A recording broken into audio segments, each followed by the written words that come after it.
everyone, and welcome to Zest with me, Shel Marie, the podcast that will take you on a journey from the hustle to the harmony, fueling your passion whilst finding your peace.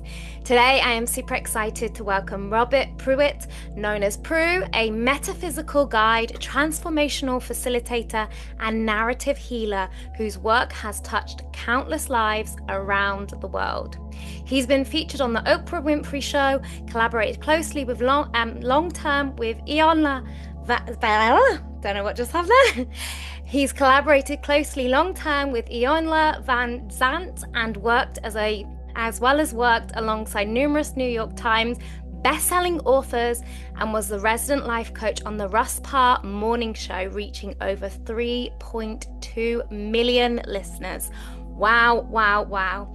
It's clear that my guest has a rare gift for combining deep spiritual wisdom with practical tools that help people transform their lives in meaningful, everyday ways. And today he's here to guide us into a powerful conversation on shedding false identities, reconnecting with our innate inner wisdom, and stepping into a new level of self-leadership and healing. How exciting. Welcome. Thank you, Shel. I love the intro. You're so welcome. And I know I had probably many more, as we just mentioned in the intro, incredible, influential, iconic people that have already introduced you, so no pressure there. They're great friendships. That's what they are. Absolutely. And I feel like I can say this to you. When we really connect heart to heart, it's more than just someone's title and their success, which is incredible, and their impact. It is that just true heartfelt connection, which I think is super beautiful, and I can really feel that from you already. Yeah, I felt that the first time you reached out, right? Like the fluidity of our conversation just via messaging had a familiarity to it. And use the phrase heart to heart. Kenny Loggins has a song. It's called Heart to Heart, right? And it's talking about when we connect heart to heart. So how appropriate. Absolutely. Thank you so much. And thinking about that, I know that something big that you really focus on is going more inward and really connecting with yourself, and how that can really influence and ultimately shine through on our outer reality and the connections, the experiences. So I'd just love to know more about that. I think the simplest way for me to share that is through the story of The Wizard of Oz. I have no clue why I'm enamored with it.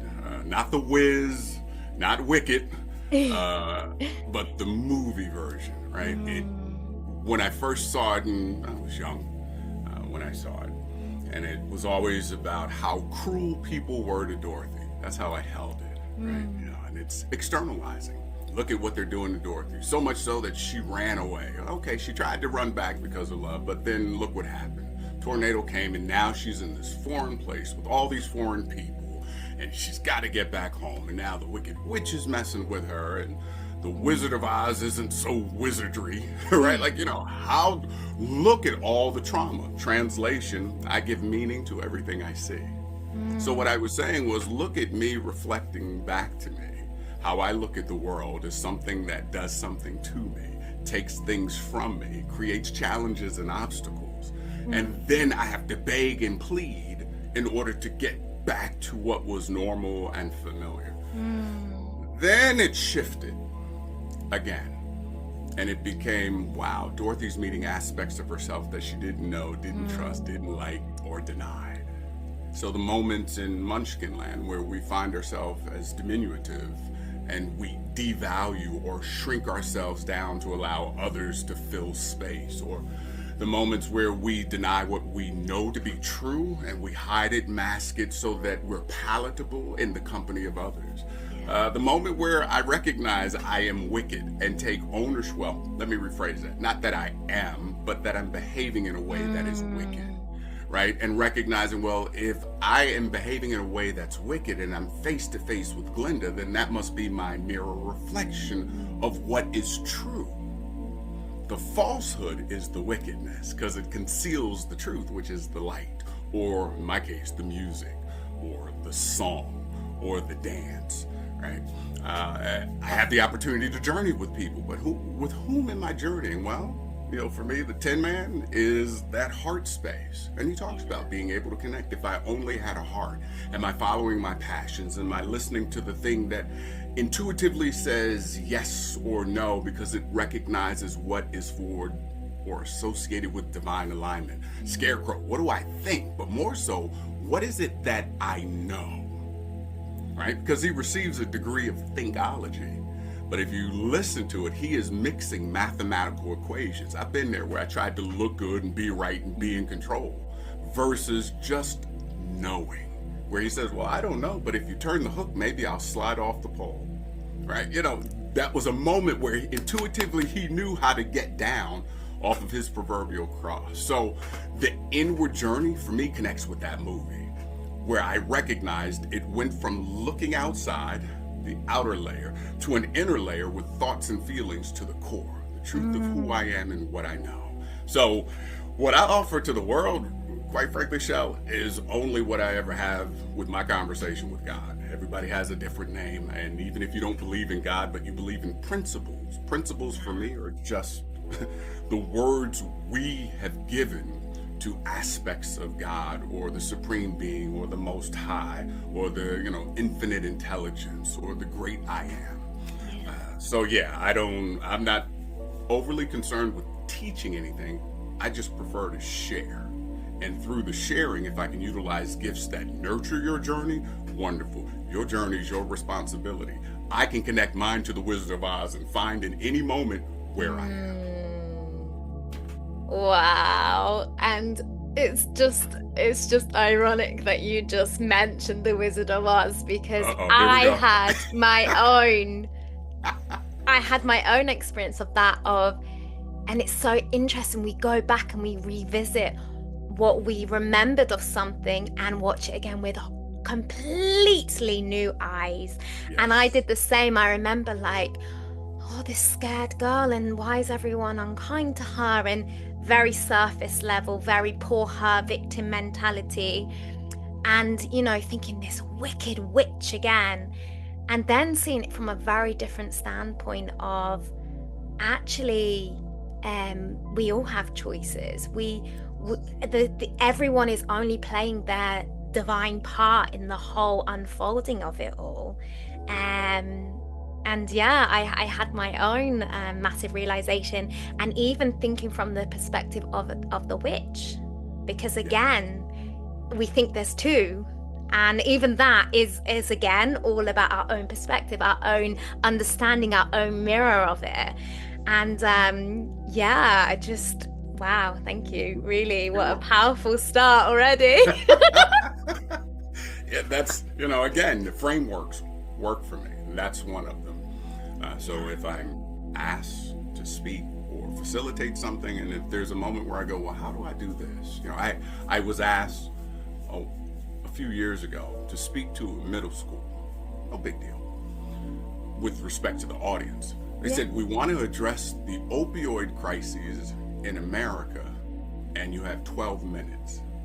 So, right, okay, opioid crisis is already big enough. Middle school, how does that, middle school and high school, 12 minutes? So I sat with it, and there is a picture. Well, in The Wizard of Oz, there's a scene where Dorothy goes through the poppy field, and she falls asleep, and the lion falls asleep, and Toto falls asleep, but the Scarecrow and the Tin Man are unaffected. And I said, got it, because poppies are opioids. And that the human flesh element is what was impacted, which is represented by the dog, the lion, and Dorothy. They were asleep, but the immaterial, the mind, higher consciousness, and the heart were not impacted at all. They rose above the effects of the opioids, and through their connection brought about the snow that transformed their experience and awakened them, because snow is nothing but ice, and ice is nothing but frozen water. Water purifies and cleanses. Isn't that interesting? that they were brought back to life by the very thing that doused the energy of the witch at the end. So I put up on the screen just that picture, and I said, tell me what you see. And they're like, oh, it's scary, I love it. I said, what else do you see? And nobody saw it until we unraveled it. And all of that was done in 12 minutes. So for me, the story isn't something I just share loosely with the world. No. It is a way that I've been led to understand my journey and to relate to experiences just by putting it in that framework. No clue. I had no clue. I wasn't thinking of the poppies as opioids. Just no clue. But I got the download. That's what I call it. Yes. When the whisperer speaks. Okay, hold up. The Wizard of Oz? What's in the... Oh, the poppies. Aren't those opioids? And once I did the research, everything else flowed. That's the journey inward.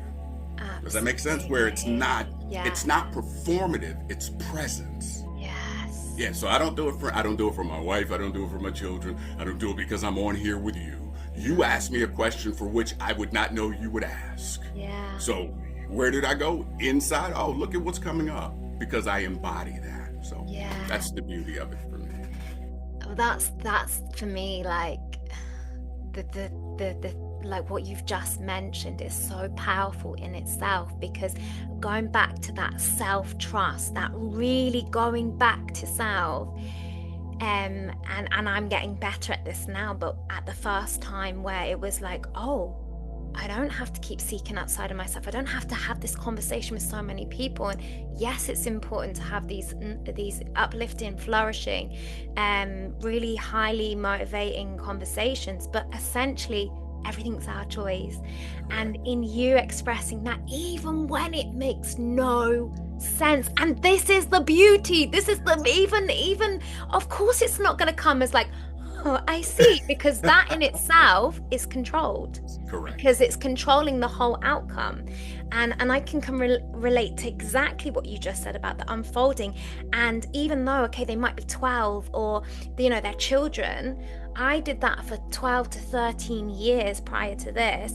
And I tell you something, you can plan that lesson miraculously. And yes, you have 10 to 12, 15 minutes max to get that point across. And I tell you what, that audience will not sit and smile and be like, I'm not going to show him I was bored by this or whatever. They are your hardest critics, and they will show you, they will tell you, they will yawn, they will go to the toilet because they don't want to be there. And if you want healing, go and have some time in a classroom. Absolutely.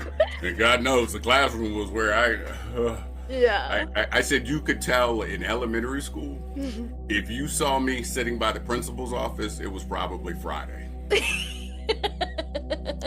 And I wish I could say I'm saying that because it's humorous. Yeah. Literally. If you saw me by the principal's office, you knew it was Friday. And I mean by the principal's office, 4 Fridays in a month, 2 or 3 easily. Right? So yes, that can be a healing place, and a lot of times it's in that context where so much damage is done. Yes. So much damage is done. Well, I know it's sad to say, and it, it's the way of our world is kind of functioning right now. But the saying, you go to school to learn and then you unlearn, it says a lot. And again, we all have our very different experiences, but just like the Wizard of Oz, it's how we show up, how we see them. Are we coming from a victim mentality, or are we coming from even though it's hard during, this person is my greatest teacher right now, and they are going to seriously up-level me. Exactly. I think that was one of the innate hits I got. My sons are 22 now. In elementary school, we played on the playground that would ultimately become their elementary school journey. They didn't know, but because we played there, it was familiar. They had no clue what was happening, right? And they were like, "Oh, this is where we played." And I was like, "Very good." That's beautiful. So they were ready to transition to middle school. It was about 2 or 3 weeks before the start of school. I said, "Let's go." And we walked around the school, and I said, do me a favor, just share with me, or just speak out loud, whatever fears you have. We walked the school so they could see the school and be on the property. Nobody was there. We're walking around, and they're thinking about, oh, I'm scared, I'm not going to meet people. And, okay, great, let's walk around one more time. Now, express everything you envision. Now, I didn't use that word. So tell me what you do see. Yeah. Like, do you see yourself playing? Do you see yourself making friends easily, effortlessly? Do you see yourself getting C's or D's or A's? What is it that you see? So they went around, I see myself playing and going out with girls. And okay, got it. How about lunch? Like, are you eating lunch at school? Made it playful. But what they were doing was declaring and putting a stamp, energetic, on that experience. Yes. We did the same for high school. Can I tell you how the fear level rose at high school? They did that first walk and both were in tears. Both were in tears. They did the second walk and all of a sudden things were allayed, and we never revisited. We never had a conversation during their school where we said, remember when we walked to school? It was after they graduated. Do you know, right? It's like you said it. Yeah. Even in that though, like, okay, right, people could be now like, oh, but you can't just access school, feels like people could straight away, but see wider than this, see the beauty of this. Even the walk to school or the journey, getting on the bus with your child, like even that we can focus so much on the barriers, and life is going to give us barriers, but we can so much focus on, okay, in this situation right now, what is the solution? What could I do right now that would just make that transition a little bit easier, a little bit smoother, a little bit, more familiar? And even in you sharing that, like, wow. And again, like, we don't have to think of it as literal as our kids and their next. Like, really think of this like on a wider scale, a bigger scale of like something in your life. Like, how could you prepare yourself or someone else a little more to just make that process more smoother? I love that. Thank you so much. You're most welcome. So I know another big thing that you talk about is reaction to resonance. I'd love to hear a little bit more about that. Well, it's quite frankly, it's shifting from reacting to responding. Yeah. So the energetic vibration that is either enhanced, amplified, or subdued and softened has everything to do with what I maintain my attention on. And what the intention is. And again, presence. And presence for me, I'm talking about beingness, right? So Shakespeare's Hamlet, he doesn't say to do or not to do. He says to be or not to be. And then he says, that is the question. Meaning, this is an existential question. Knowing all that is going on in this kingdom, knowing all the lies, knowing that I'm being haunted by my father's voice. And isn't that interesting? My father, the king. Most people don't think. It is that divine king, not his earthly father. What he's saying is God is haunting me, whispering to me about what's taking place. And the way I've been participating in my life is as a victim. Welcome to Dorothy at the beginning of the movie, right? But most people don't even talk about the beginning of the movie. They usually pick up when the tornado comes in. But they miss the piece in The Wizard of Oz where Dorothy has been accosted by Mrs. Gulch. But Mrs. Gulch says, I'm tired of Dorothy allowing Toto to run through my rose bush and mess with my cat, right? There's a resonance. Dorothy not being true to who she was didn't align with the somewhere over the rainbow, which was the vision. They were incongruent. So when we're talking about energetic resonance, we're talking about it starts, I call it the ripple effect of being. It starts on the inside. So whatever's happening here is what shows up out there. It's nothing I created. It's the universal law. As within, so without. If you take a look at the Star of David, it's a wonderfully subtle thing. But if you don't know, you don't know it. It is showing you as above, so below, as within, so without. They're universal laws.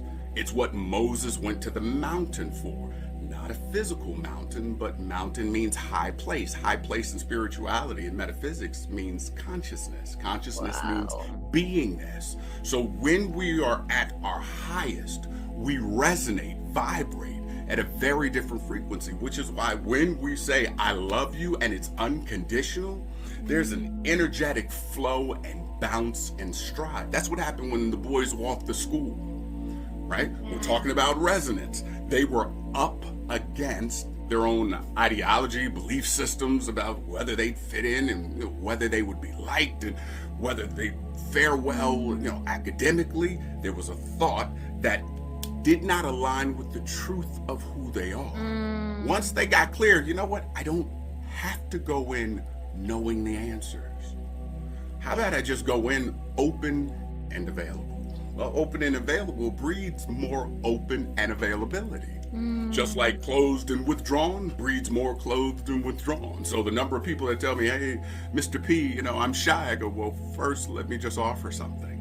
It's not that you are shy, it's that you're behaving in a shy manner. Yeah. Right? Shy is not who we are. Yeah. But it does capture or holds itself as a title for the behavior.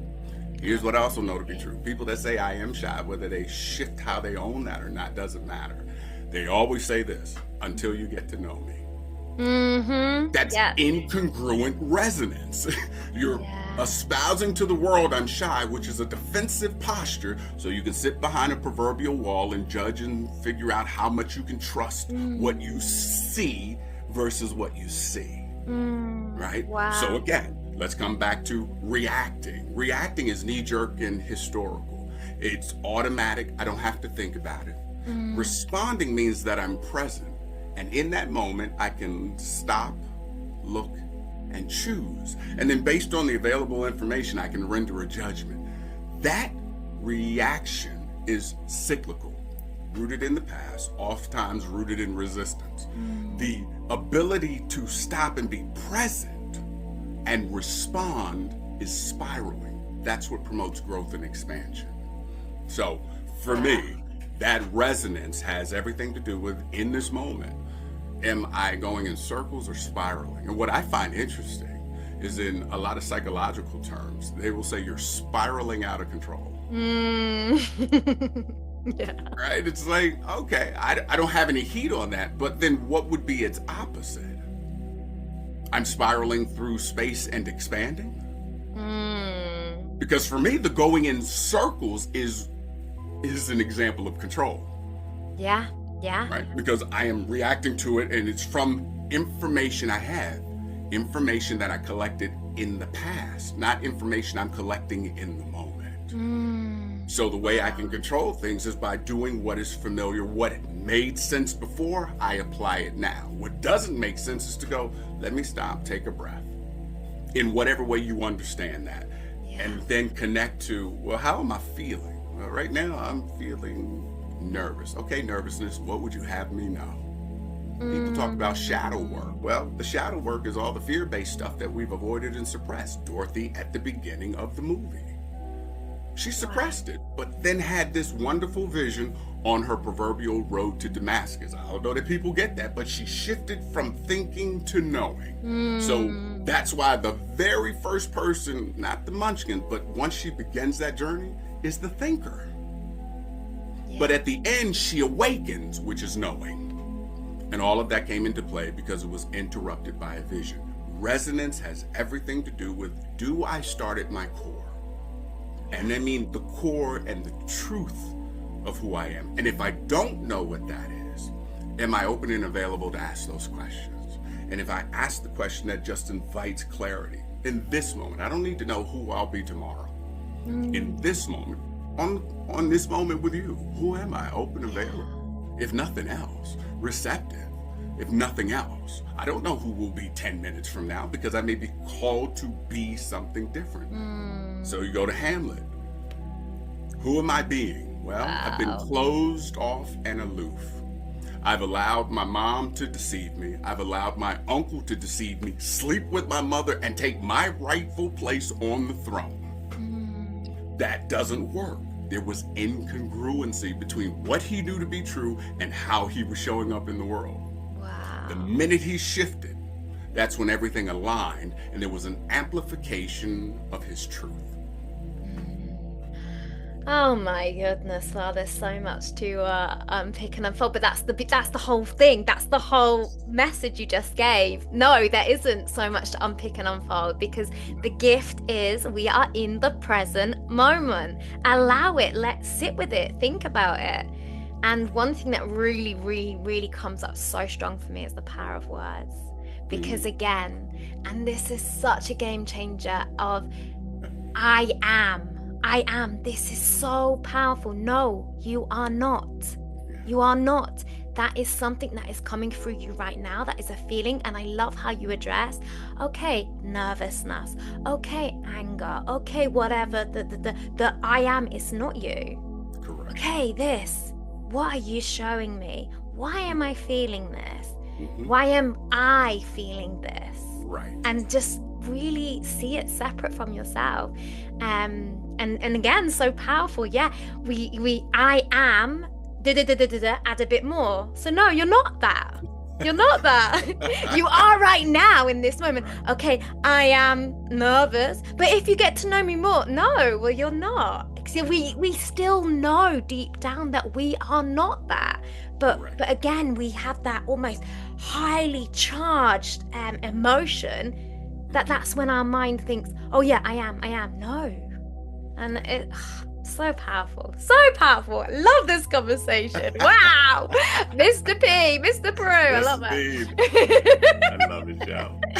Wow. And that goes to what I wanted to talk to you about anyway, about rewriting these personal narratives, because again, it's not now saying all that happened to us never happened. No. But actually, am I that still? Well, in this present moment right now, really, you want to continuously go back to that to see how much you've grown. But right now, are you still associating with that? Or are you in this moment right now, this exact moment right now of the person you are and where you're heading? Like, what steps you're going to take today to just really empower yourself? And even if it's a tricky time, what one little thing could you do right now in this moment that can just shift that mindset, or just make you feel that little bit of empowerment back, that little bit of upliftment? Wow, thank you. Well, for me, when I have conversations, I don't really refer to them as coaching, because not everything needs to be coached. So I was like, okay, God, what would be my way of expressing this? Okay, wisdom chats, because you already have access to the wisdom. And again, recognizing not every moment is a coaching moment. And I'm not a therapist, but recognizing in relationships, miracles are therapeutic. Aha moments are therapeutic, because for me, the definition or the way to express what a miracle is, it's a moment where God intercedes and it suspends disbelief. That's all a miracle is. It's where you go, oh my God, I didn't know that was possible. Or, oh, look, this thing came to fruition in the moment where I didn't think it would ever happen. It's the person that's on death row that receives the pardon 30 seconds before they pull the switch. That's a miracle. Yes. And it interrupts disbelief. So the what can I do formula, that works. That's do, have, be. What do I need to do so I can have the experience or the outcome or the things that I want? Oftentimes what's left out is who am I? And more often than not, in my experience, we associate what we do and what we feel with who we are. My doingness and the results don't tell you who I am. They tell you who I was being, but they are not the expression of my I amness, how I feel. So my sons got clear early on. One, they got clear, their vocabulary around feelings stretched naturally. There was nothing I had to sit down and say, you're going to have a rich vocabulary. Just by default, they knew. Pops didn't say happy and sad and leave it at that. Right now I'm feeling beleaguered. And they were 6, and they were like, what does beleaguered mean? And then I would give them an example from their lives, like at school. Remember the other day when you came home, like, that's beleaguered. They're like, okay. So much so that I think they were around 12 or 13. Their friend said, your vocabulary around feelings is ridiculous, Marshall and Aiden. And they came and told me, and they said, Pops, our friends are like our vocabulary. And they keep asking us, well, what's a better word? Tell us more. Exactly. So I'm like, way to go. Because I struggled with that. Everything was good, fine, or all right, gray and dismal, like Kansas. I don't know how many ways I could say that story is at the core. So Dorothy was doing so she could have fun, so she could get away. I'm making this up because I don't know, but figure she's the only child that's in a farm setting with adults. So no wonder she's walking on the pig pen. She wants to express playfulness, but they're about work. So do, have, be creates that cycle. Because once I figure out how to do it so I can have what I want, I usually go back to continue to do it or do more. And I don't give too much thought to who I'm being. If I shift to be, do, have, who I am will always inform what I do. And then what I have gets to line up naturally. I don't even have to worry about the have or the creation or the outcome, because the first two things have already lined up. If I'm open, what does openness look like in this moment? If I am love, what does love look like in this moment? How is it expressed? Does it look like me being silent and listening? Does it look like giving you feedback? Does it look like putting my arm around you? Does it look like apologizing to you? How is it expressed? So let me start with, who am I in this moment? Who do I get to be in this moment? Once I get clear on that, okay, how is that expressed in this moment? So that it meets the needs of this moment. And what that does is it keeps ego at bay, keeps the wicked witch at bay. That's why while Dorothy was journeying and she was in her true essence, the witch didn't show up. Wow. If you go back to the movies, the witch only shows up when they have a moment where they, for example, when they step into the haunted forest, and lions and tigers and bears, oh my, it's subtle, but there's a shift from all this frolicking to, now I'm nervous, then all of a sudden they beckon the witch. Wow. Energetically. Oh my gosh. That just in itself, anyone hearing that right now is so powerful. Wow. Yeah, that moment of doubt, of uncertainty, Correct. of indecision, Correct. all those lovely words that we don't want to put as good or bad, but just observe them. And interesting this is coming up now. And it's amplifying. Just ask them. See, that's the difference. We won't go to that place. We'll talk about it. We'll get on calls with people and we'll share and talk about how messed up I feel or life appears, but we won't ask it. Okay, anxiety, what would you have me know? Wow. You'll be amazed if you take a breath and listen what you'll hear. Absolutely. Just ask it. Absolutely. So powerful. Thank you so much. Even now, I'm just like, not analyzing, but just sitting with so much that you've expressed, and I'm so excited to watch this back myself. and I guess that's where, because I think again we have this like seen and unseen world and things like that, but if we really just stop and break it down, we don't have to be labeling it as this or that, and like what you said, going within yourself. Okay, that's not something you're watching, you're creating, you're doing. I think we can make it so much more simpler and so much more empowering and loving than it's made out to be, because I think it can be made that it's something scary, but that honestly, the moment I went really into myself and my own feelings, my own thoughts, whether they feel good or bad or not, because we all label whatever we want them to label, that's when I really, really took back my own power and, as you so wisely said previously, owned it, not made it about anyone else, because as much as sometimes it's painful when we're going through something, we are the creators of our reality, whether we like it or not. And the moment we just own it, that's when we can really overcome it, or we can yeah, whatever we want to do, we still have that choice, that decision in that moment.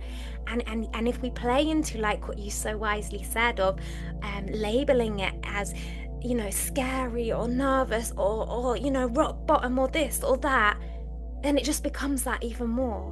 Whereas Right. if So we now see you're it back to as, the resonance. That's that yeah, right? You're yeah, amplifying that vibration, whether yeah, it's rooted in love or fear. So yes. absolutely. Thank you. So powerful. And yeah, and it's not again saying, you know, don't have these conversations with others. Of course, we have loved ones around us. We have people within our circles that, you know, we value, we trust, and we should be able to have these conversations.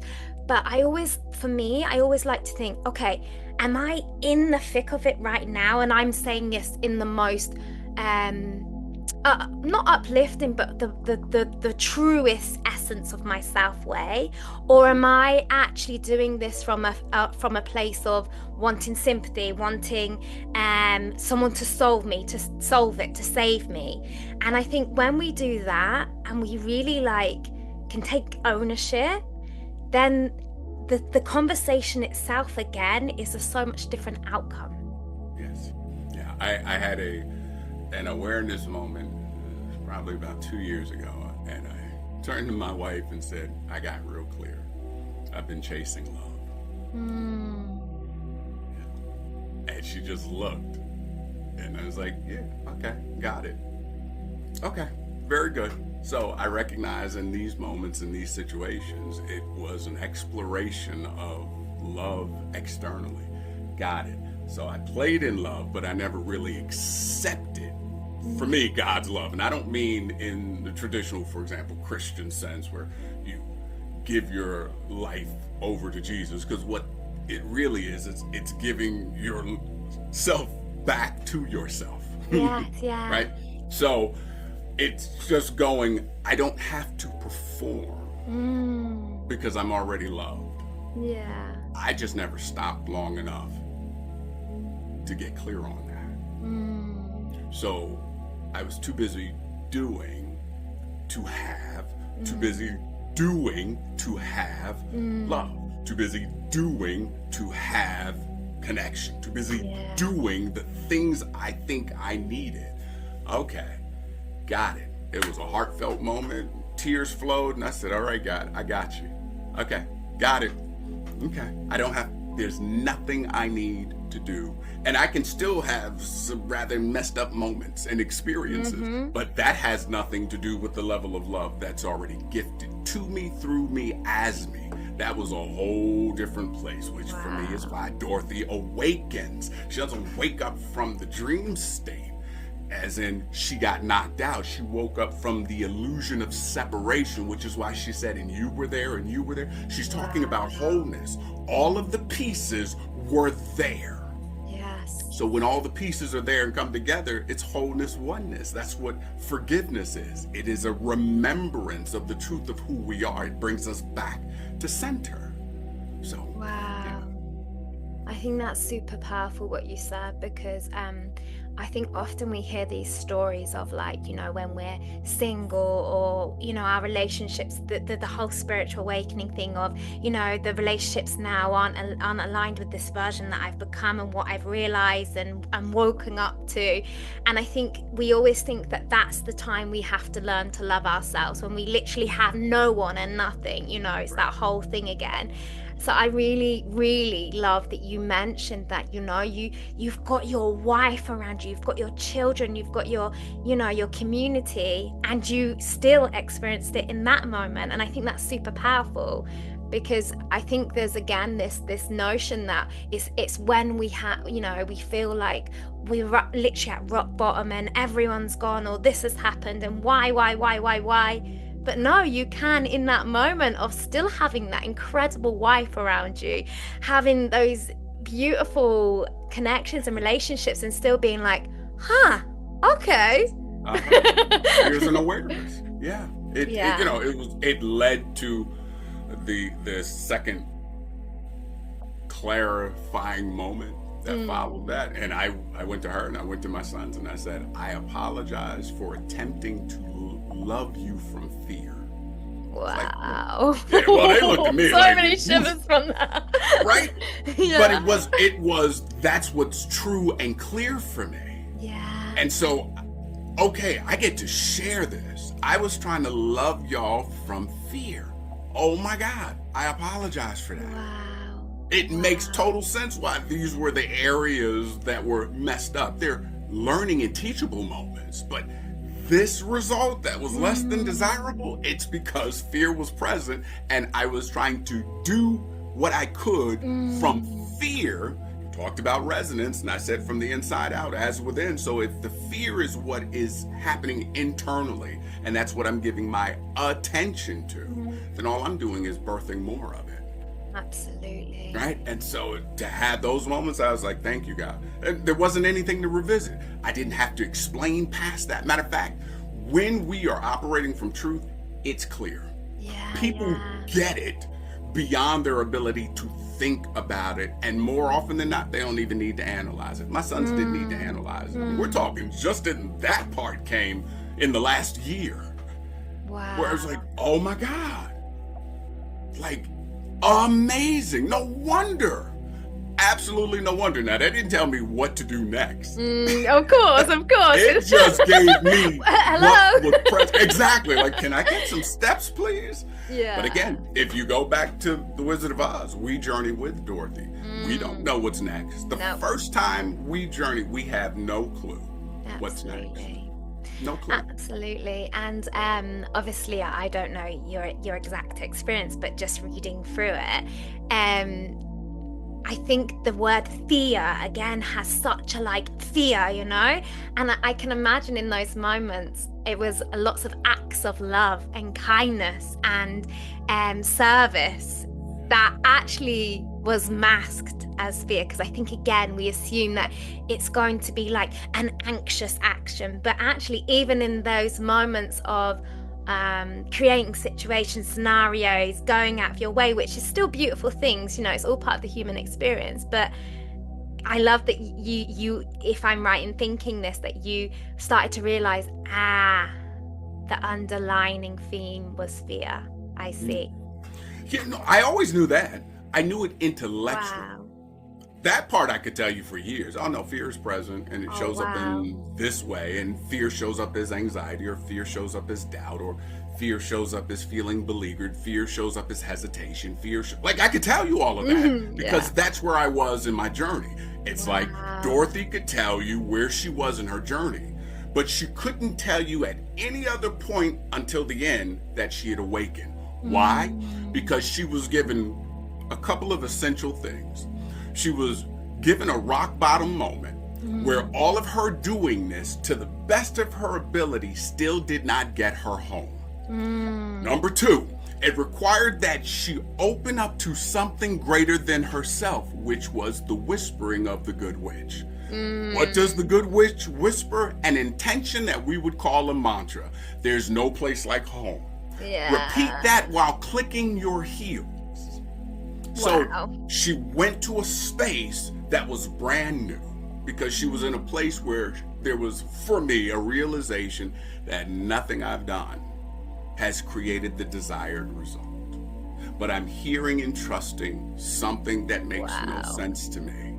To click my heels and say there's no place like home, the inner self where the truth of who we are resides.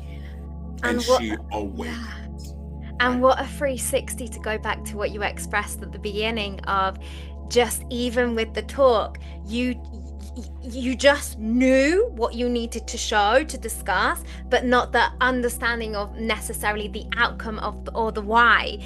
And that goes back to why should I say that and click my heels 3 times? But that's the whole beauty of going to the self. And it's not going to make sense. Why do I need to ring that person right now? But why should I send that email?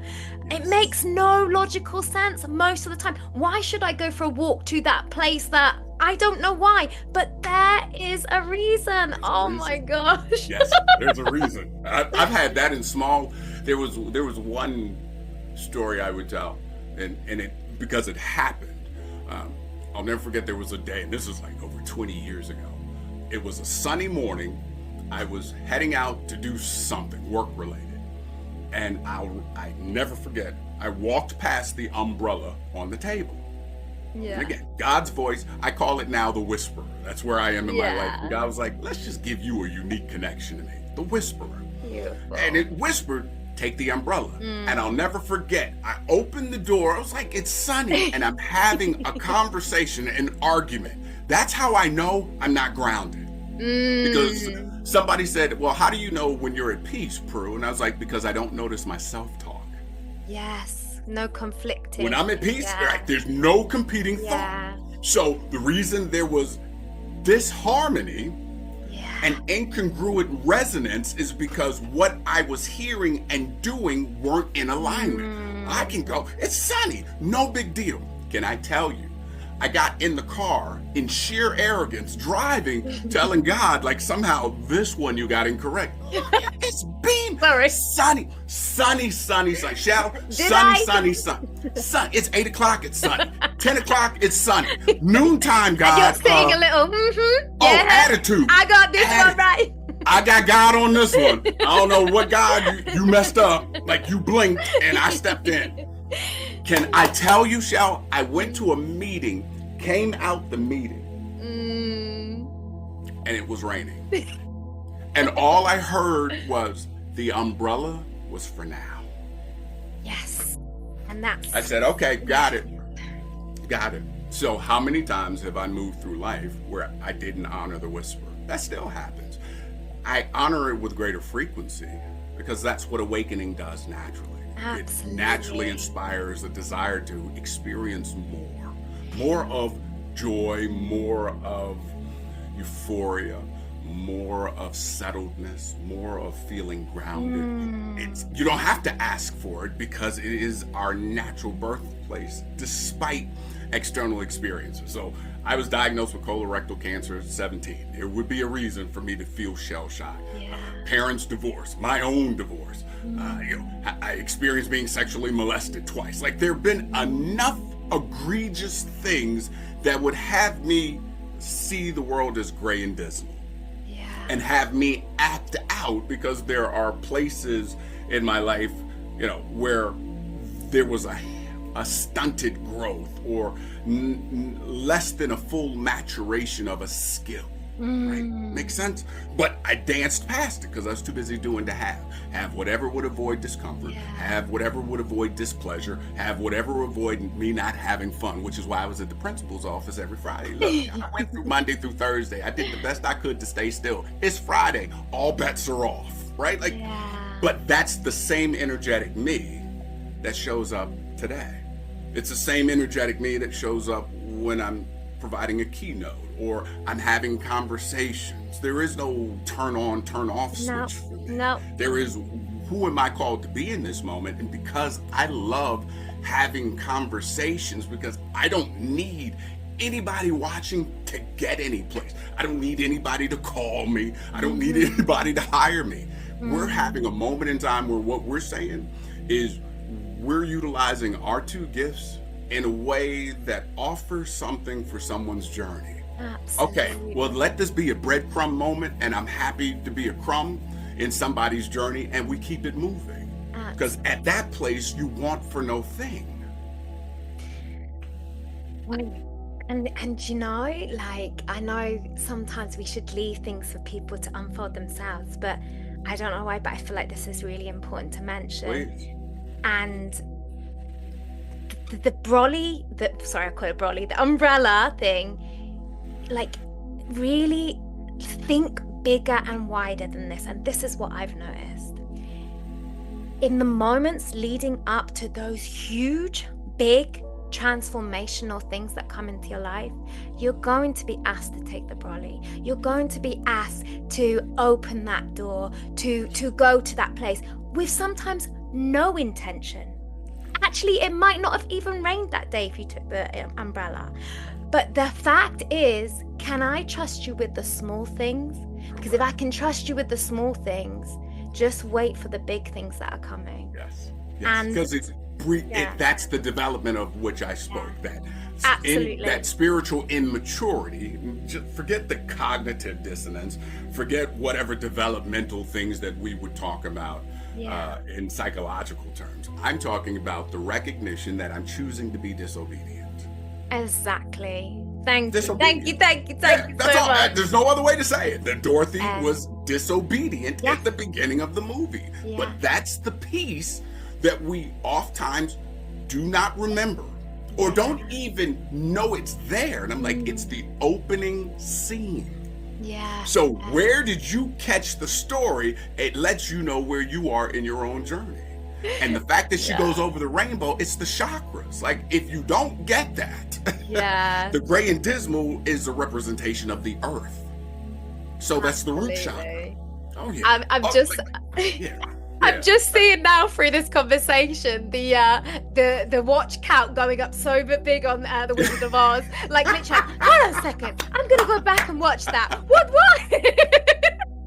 Yeah, I'm telling you, you'll be amazed if you go and watch the beginning. And, you know, for me, because I play with it only for me, Dorothy, remember when it said surrender, Dorothy? Well, a lot of times we use the word, you know, I give up. All right, you know, and we hold surrender as I give up. Yeah. And if we were to complete that, we might have a transformational moment, right? A shift, change, or adjustment in structure or character, transformation. If I give up needing to control, if I give up needing to be right, if I give up needing something that's not rooted in love, I then open myself to. Surrender means to open yourself to. Dorothy, Gail. Dorothy means God's gift. Wow. Gail means joy. Open up to God's gift, joy. If you just take what was written in the sky, from a metaphysical standpoint, that's what the words mean. And in Dorothy's name, there's a representation of Toto, which I find is interesting. Toto's T-O-T-O, turn it around, it's Hebrew, O-T-O-T, which means in God's presence. Wow. So in the middle of her name, you take all of that, it says, open up to God's joy, or you are in the presence of God. Open up to God's gift, joy. Wow. Right? So even while she's being attacked, her name says, you're still in my presence. Will you open up to whatever it is I have to offer to you in this moment? It may not be joy. It may be feeling grounded, or it may be some other expression of love. But her name is an instruction for us. I don't need to make that up. That's a metaphysical derivation of those words, right? So there's so much for me there's so much symbolism in it that wasn't necessarily intended, because they wrote that movie as political allegory. That's what they said. No, they didn't. They knew what they were doing. They masked it as political allegory. But those that know have an automatic connection to the spiritual representations that are there. That's why I said, if you don't get nothing else, going over that rainbow is moving up the energetic ladder that we call the chakra system, from the lowest self to the highest self. And awakening only ever happens in the crown chakra. Wow. So there's so much that's there. It requires a choice. Absolutely. Requires a choice. Thank you so much. I literally could speak to you all day. Like, I'm really enjoying this conversation, and even in that, it shows that we can at any point change the narrative, change the story.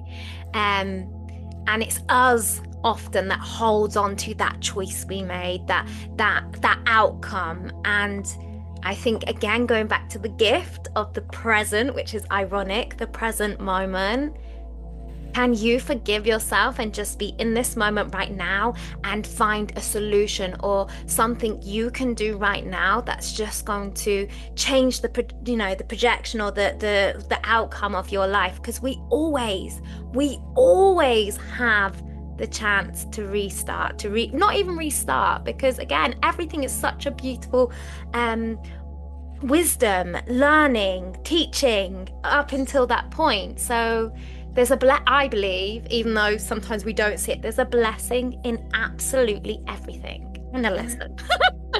I had a friend say, he said, he taught a behavioral class and a psychology class at the university level. And he would have me come in and we would talk about the creed. What was it entitled? I'm going back to the 90s now. It was something like the creation of the silent voice. And it was around what I experienced, again, having been molested, especially the second time when I was 14. And I just, it went silent in some places. In other ways, I was very expressive. And so we titled it that, and I would come in and he would connect to it, psychologically.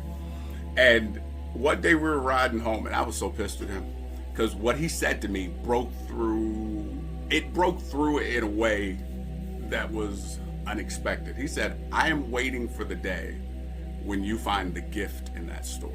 Oof. And I was like, who the hell would find the gift in having experienced molestation? Yeah. He didn't say another word. Can I tell you, Shel, that stuck with me. Yeah. What gift? What? And then I got real clear. And I can't tell you the number of times when, even here, if that comes out of my mouth, energetically, I know that's for somebody. Because I don't have notes. Well, I don't know what we're talking about. So I don't go, well, let's see, I'm going to bring up Wizard of Oz and, I'll bring up sexual milk. I don't. So when it comes out, I'm like, okay, that was for someone. Absolutely. And I'm glad I'm in a space where I don't have judgment on that. So I can share it freely. We can entertain it at whatever level works for, where we are. But invariably recognizing that while it was something that I experienced, it wasn't done to me in an energetic sense. It was done for my greatest and highest good. And the number of men that have said, bruh, that was my experience until I ran into you. I didn't talk about it, didn't deal with it, didn't address it, tried to keep it silent, So I thank you. And I'm going, okay, this may be one of the many moments associated with the gift. Because I'm not going to try and say, I know what all the gifts are. No. I'm not going there. But I can recognize when it is a gift to someone in the moment. Absolutely. And first of all, thank you so much for being so raw and real and vulnerable, because I agree in you not thinking, just speaking and just really feeling in to what you feel someone potentially listening, whether now, in the future, it doesn't matter, could be, will be, let's really put those powerful affirmations out there, a huge turning point in their life. And we don't have to now sell and direct everyone. Of course, all your notes are going to be put on the description and people are going to want to contact you. But in you just sharing your voice, your real heartfelt realness, that speaks volumes to people. And that's why we just show up with the goodness of our heart and our intention, and that's true transformation. So thank you. You're welcome. With that in mind, although I could be so selfish. I didn't say I am. I could be the behavior.